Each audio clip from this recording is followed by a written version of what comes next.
disappointing sales numbers coming out of the housing market this week. Sales of existing U.S. homes were down 16.7% last month, and only 374,000 new homes were sold in 2009. That's the lowest total on record, according to the National Association of Home Builders. As homes continue to sit on the market, some homeowners with negative equity in their homes are choosing to walk away through so-called strategic defaults. But is that a bad idea, and how could it impact the housing market as a whole? Joining us now is the creator of KendraTodd.com and host of HGTV's My House is Worth What? Kendra Todd. Kendra, great to have you today. Oh, absolutely. All right, so what is a strategic default? How does that work? Well, it's when a borrower decides to simply walk away from their mortgage, even though they can afford to pay it.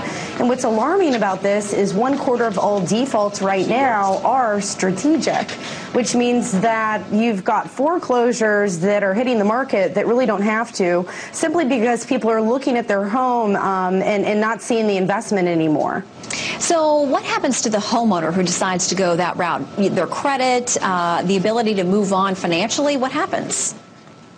Well, foreclosure is not necessarily the best idea because you're prevented from getting a government-insured loan for 5 to 7 years. It really damages your credit, your ability to get a job if they check your credit history, your ability to pretty much do anything. You're immobilized for 5 to 7 years. A better option is definitely a short sale because it only hinders your credit and your ability to get a loan for about 2 years, and it's a lot less costly to the lenders. A foreclosure on average costs the lender about $60,000, which is just incredible. Wow. Okay, so how does the short sale work then if you think that's the better path for you as a homeowner?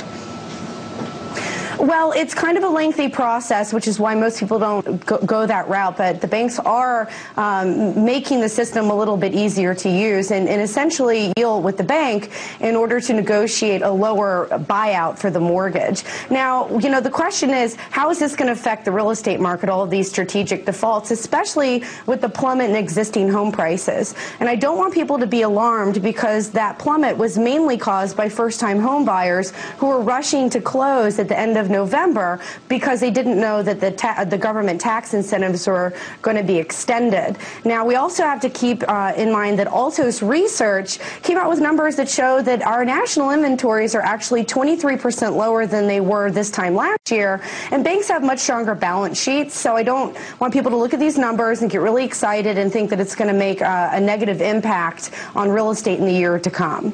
All right, Kendra Todd, we always learn something new when you join us, so thank you very much. My pleasure.